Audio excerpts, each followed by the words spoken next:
Useme tu mimi nataka kujenga ghorofa, utajenga nini ghorofa bila kwanza hapa chini? Utajenga nini? Lazima kuwepo sehemu pa kuanzia. Anza. Ninasema anza, mtu wa Mungu. Anza, usiogope.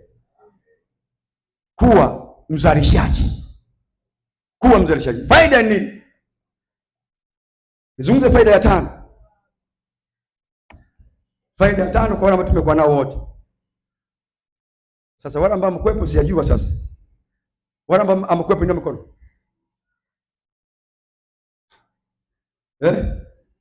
Amjakwepo Jumatano na Ijumaa. Sasa mzee wa kanisa, weka kikapu atoe faini kwanza. Alafu ndo nirudie ile somo, si ndio?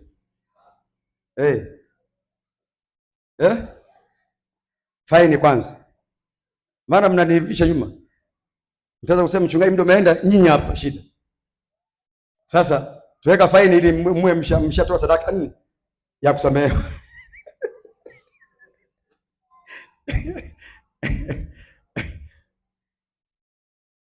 Faida ya kwanza nilisema, unaitengenezea na kuwa na uhakika wa ajira kwa ajili yako na vizazi vyako. Unaitengenezea ajira na kuwa na uhakika wa ajira kwa ajili yako.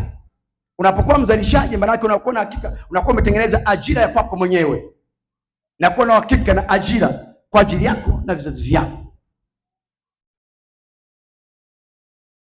Kwa mfano, ninaposema uza karanga, maana yake una kitu cha kufanya, si ndio? Tayari unayo ajira. Kwa hiyo una hakika kama kesho naamka nauza nini? Karanga. Na pia una matumaini na imani kwamba hiyo karanga haitakuwa karanga tu. Kesho ndio nini na maji, si ndio? Kesho nitamtolea mtoto njoo kae hapa. Wewe unauza maji, mimi nauza nini? Karanga.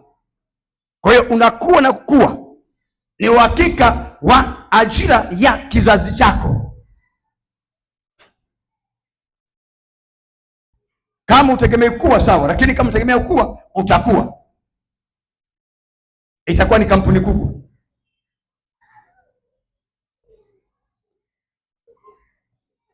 Watu wote walianza hatua ya chini, si ndio? Hata kanisa hili hatukwanza hivi leo. Mungu tuko wengi, Mungu ametubariki leo. Nilianza mimi na mke wangu pale na watoto wangu, tunapiga hapa ngoma, lakini Mungu akakuleta wewe, tukaongezeka, na leo tuko hivi. Mungu katuongeza, maana ni mwiko kupungua, anasema tuongezeke. Kwa Mungu atuongeze, kwa na wewe utaongezeka. Kesho utakuwa ni mkubwa. Ndio maana sisi tuna maono makubwa kwamba tunataka eneo hili tuendelee kulipanua, maana tunaongezeka, maana tuna matumaini ya kukua, sio ya kupungua, kukua. Ndivyo maana hakika kwamba watu wengi wataingia hapa, maana tunakuwa. Lakini wewe kama unaweza kupungua, shauri yako. Mimi siwazi kupungua, nawaza kuongezeka. Nawaza kuongezeka. Kitu chochote ambacho nakifanya ninakiwazia kuongezeka. Usijiwazie kupungua. Mwambie Mungu akuongeze. Mwambie Mungu, mimi tumbo langu hili aliongeze, naomba uliongeze, kizazi changu kiongezeke. Mungu amesema, si ndio? Amesema mkazae huko. Si amemwambia hapa?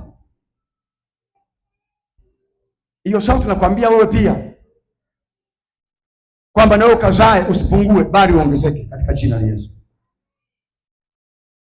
Jambo la pili, faida ya pili anasema hukuongezea uwezo wa kufikiri na kubuni vitu vipya ili kukidhi mahitaji yaliyopo sokoni. Unapozalisha, unakuwa mzalishaji, hukupa uwezo wa kufikiri. Unafikiria soko hili nifikie nini, ambacho soko nilipe. Unabuni kila wakati, nipeleke bidhaa gani? Ni kwa sababu wewe ni mzalishaji. Kama sio mzalishaji huwezi kufikiri. Mtu amelala atafikirije jamani? Mtu amelala usingizi atafikiri wewe? Hawezi. Lakini ambaye anazalisha atafikiria nizalishe nini, kwa ajili ya nani, kwa ajili ya wakati gani? Nizalishe viatu, nizalishe nguo, nizalishe